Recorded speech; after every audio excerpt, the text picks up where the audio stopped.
What's going on, everyone? It's your boy Sydney from the Naked Gardener channel. In this video we have something exciting for y'all to see. We're going to be doing our garden tour / also harvesting a lot of stuff that's been growing into our garden. So let's get growing. Now, normally we grow a lot of okra. This is a year that we really didn't get to grow a lot of okra that we normally do. However, we did put a lot of them in the ground. This is quite amazing how big these leaves are, even though it looked like some of the grasshoppers have been chewing on some of these. So we're probably going to have to do some BT spray or something of that nature. But look how huge these leaves are. And these are the Alabama Reds.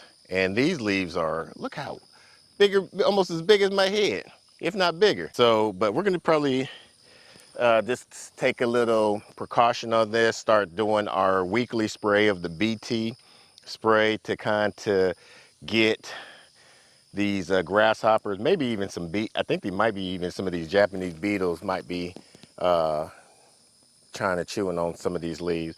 But we've got some huge okras off of these just alone. This is Mrs. Naked Gardener's lion's ears. These supposed to be some type of medicinal use for a tea to kind of calm people down, I guess. Yeah, so we'll see how that goes. These are her sunflowers. These are the tall orange suns.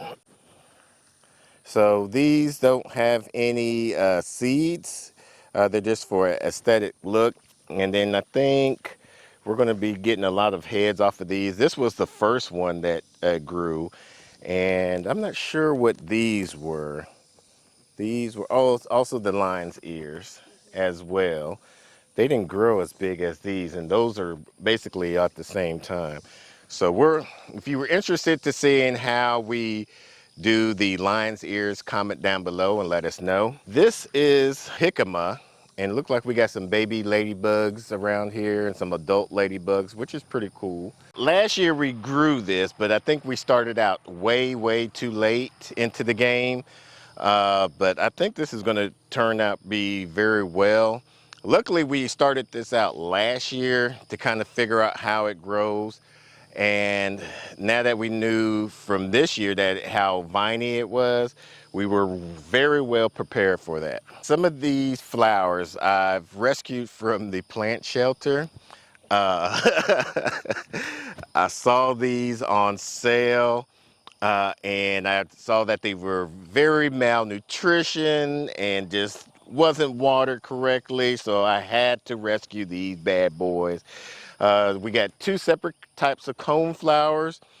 We have these are going to be the Lakota Fire. These are perennials, and these are the color-coded Yellow My Darling.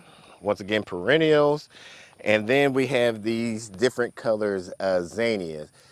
We just been deadheading these off and trying to help bring in some of the pollinators for our garden.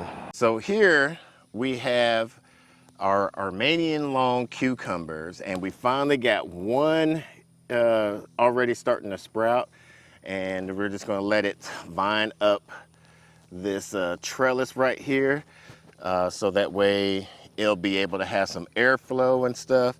One thing I wish that we would have been able to get when we first got to this area was having a place where we can get some mulch, because this would have been nice to have a lot of mulch throughout the walkways and whatnot. We didn't want to just let that prevent us from continuing growing, so we're just using some of the grass. On this side, we have our spaghetti squash growing up this side, and over here we have our butternut squash that has just been starting to take off as well. This is our first year actually being very successful with both of these types of squashes and a lot of these crops.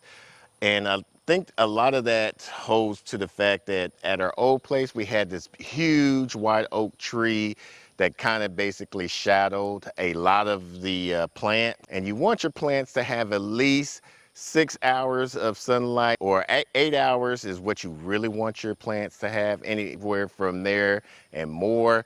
And with that tree, it would just, we were probably getting anywhere from 4 to 6 hours. Now that we have no tree to kind of hinder the sunlight, we're just starting to get a lot of plant growing and being very successful. So here we have our yellow peppers. They're looking pretty good. We're gonna start harvesting some of these. I mean, look at that. That is straight gorgeous right there. Another good one. So Mrs. Naked Gardener was saying this has been a good successful year with a lot of our sweet peppers. It could be a little bit better if we had a drip irrigation system. It looks like it's got some pests right here eating up these, but we could probably just use that around there. Now, if we had a drip irrigation system, be able to control a lot of the watering from these. That way it will help plump up a lot of these peppers, get a nice thicker size. But for just being us, I mean, right there is good enough for us. There's still some green ones. Oh, there's some more yellow ones. We've got a lot of pollinators to help us out. We got, these are your key lime marigolds. I mean, look how beautiful that is. That is just straight beautiful. I mean, that's not bad right there. That's a good size harvest for off of 3 plants. Now let's go to these banana peppers. These banana peppers have been very prolific. I think you've been giving some of these away because you just can't can them enough. Running out of places to can them, but I mean, look at these. These is, I can't wait to, I think you have some that's brewing right now, or fermenting, or pickling. So she has some that are pickling. I mean, these are, we almost have to come through here almost every 2 days just to keep these at bay. And we've probably been a while before we even were able to even come out here since the beginning of this week to harvest some of these. But we're gonna try to harvest as lot of these as possible. Maybe even give some to your brother and them. And then I got some beets, that's growing in here. They probably need a lot more watering. But once we get this irrigation system going, we'll be pretty good. Look like we got some ladybugs going in here, so the very beneficial insects. Let's harvest the rest of these, and then we'll keep on moving down the road.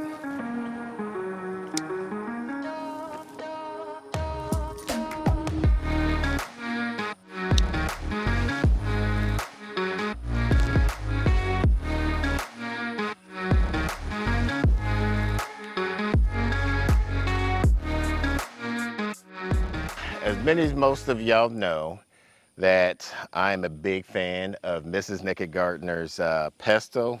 And once you have your own homemade pesto, you will never buy store-bought pesto ever again.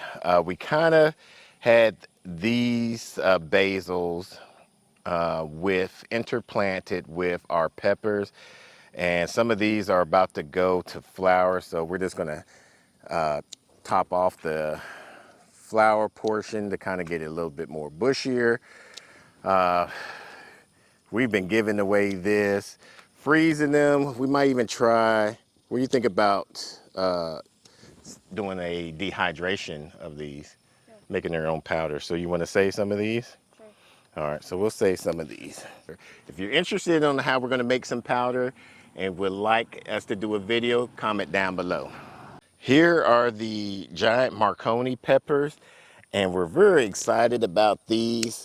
These are the first time ever growing these, and I mean, they look pretty good, especially once they get ripened. We got to be very careful on most of these, even though we want them to get red, but we've been noticing that a lot of the birds around here, they're pecking at some of our tomatoes and our peppers.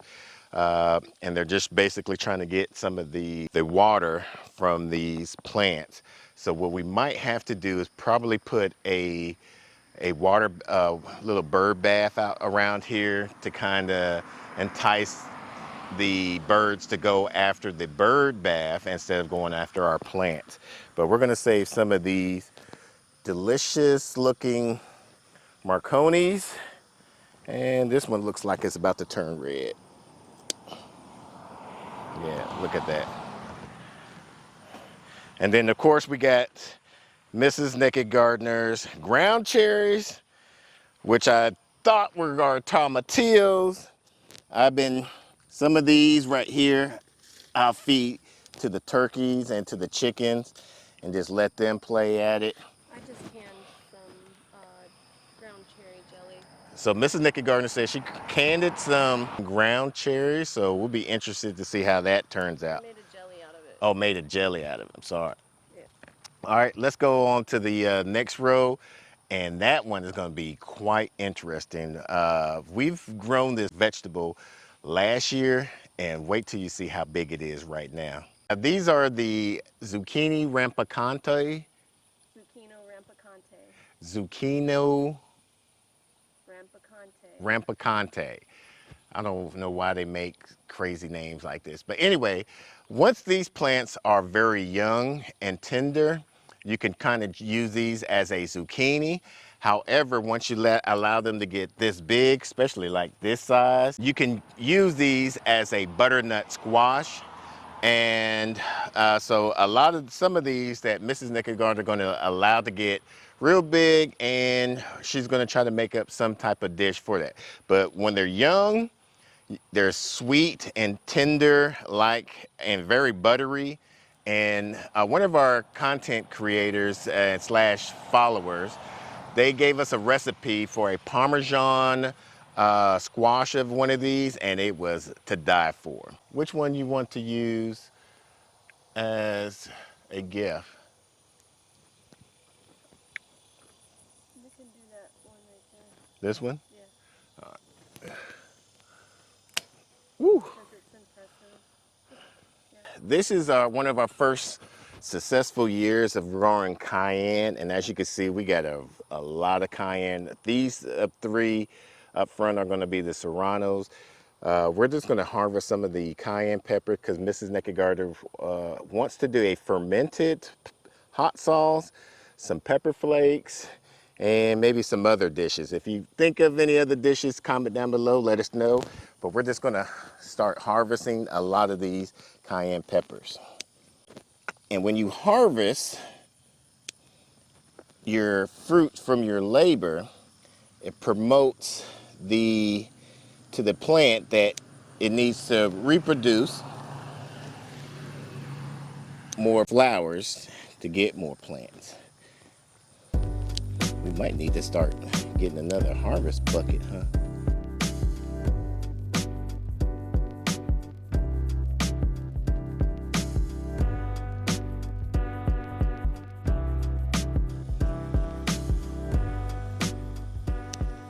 This year has been a first for us with jalapenos. I don't know why we haven't grown jalapenos the first two or the last 2 to 3 years, but I think we were just interested in trying out new peppers that we just always forgot about jalapenos. And this year, we've got a lot of jalapenos, and we allow them to get red so we can make our own type of chipotle type of dressing, peppers, and seasonings. So we're gonna start harvesting a lot of these red jalapeno peppers, and might even take a few of these to the party.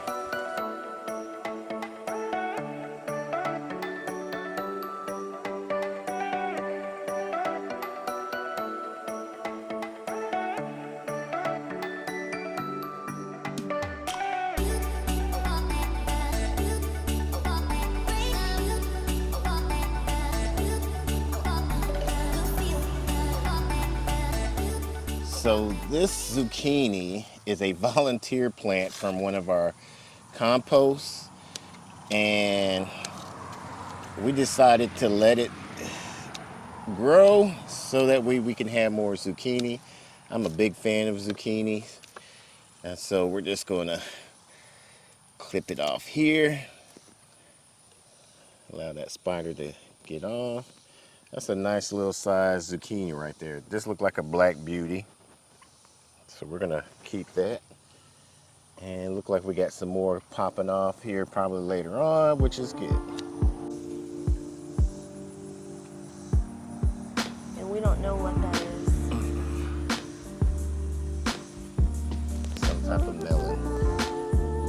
Let's go on another one right there.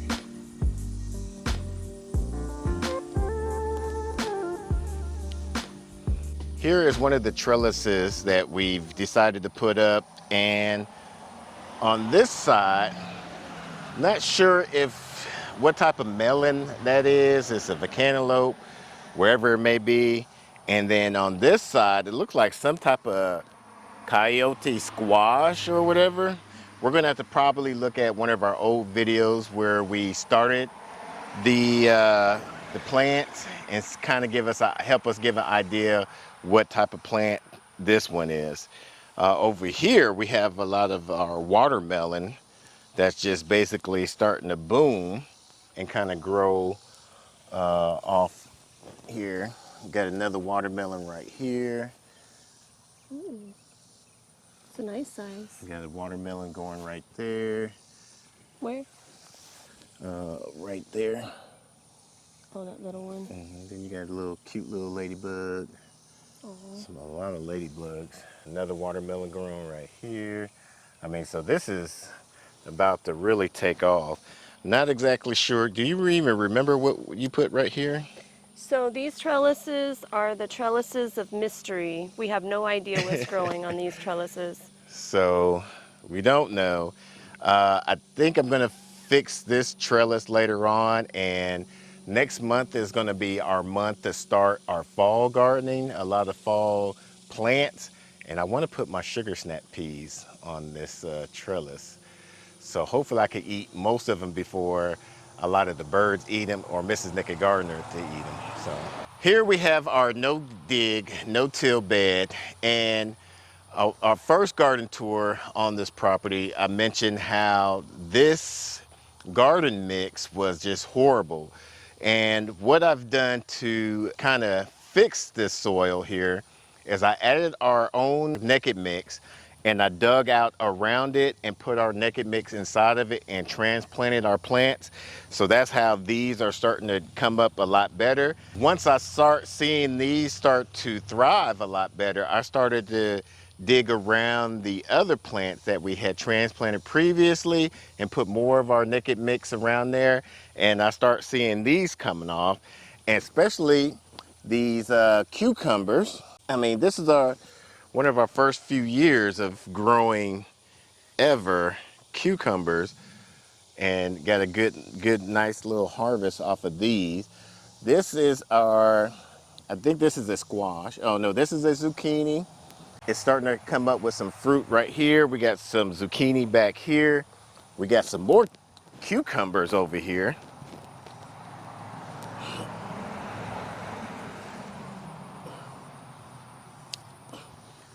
This one's probably a little bit way too ripe once you start seeing that yellowish, but we're going to put this in the refrigerator and allow it to get cool. You want to kind of pick your cucumbers in the first part of the morning like this, even though it's still hot here in northeast Texas.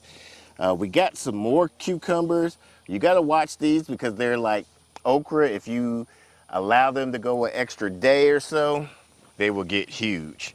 Especially like this one right here. Oh, this one looks like a melon. It's huge. So I mean, that one, it don't even smell right, but we're gonna try to put this in the refrigerator, see how that turns out. I mean, we got, oh, I didn't even see this one. This one, a funky looking one, but it'll do. We got some watermelons right here that's going to be hopefully pretty good. We got some more cucumbers climbing up to this pole here. We got a mixture of cucumbers and watermelons growing in here. We got to make sure it stays on this side of the bed. And these candy cane zinnias, I'm going to harvest some of these to allow that to get a little bit more bushier. And we're going to harvest right there. Allow that to get a little bit more bushier.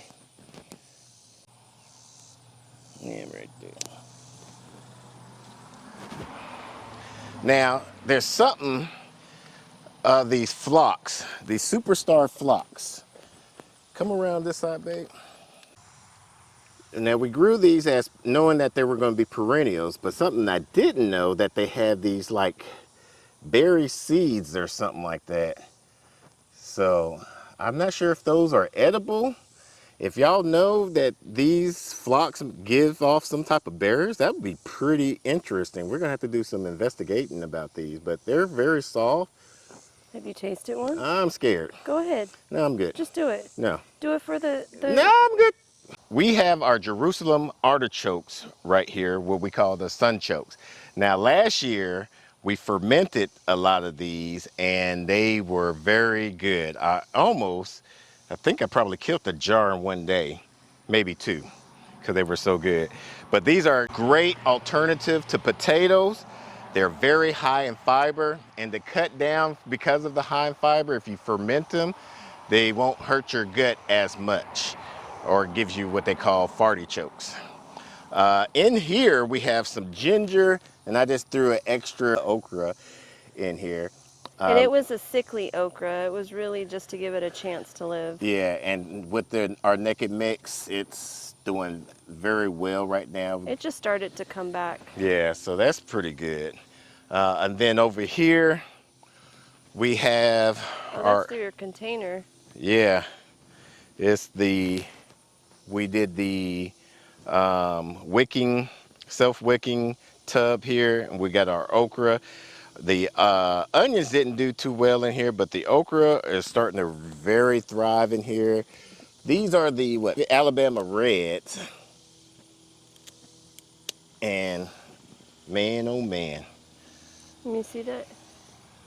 See, I think those are pretty. Yeah. And the flower on these looking like the hibiscus. And it's starting to get a lot of fruit on here now. So you got to be mindful of that. And then now, let's go to our corn. I want to try one of these because most of the husk is pretty much gone. So let's see.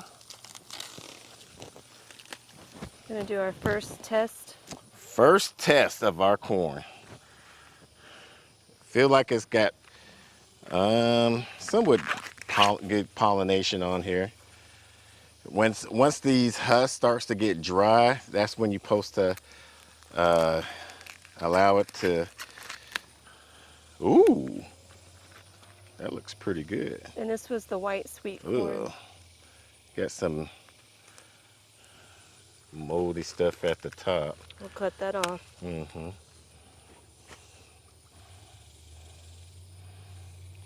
Maybe the chickens will like it. Chickens? I ain't no chicken.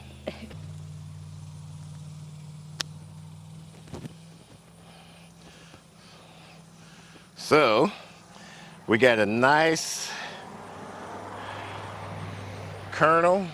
All the kernels look like it's pretty good and healthy. Let's see how it tastes. Ready? You gonna eat it raw? Mm-hmm. Kind of starchy.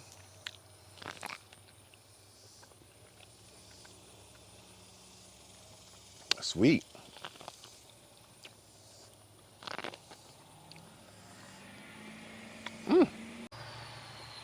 I like.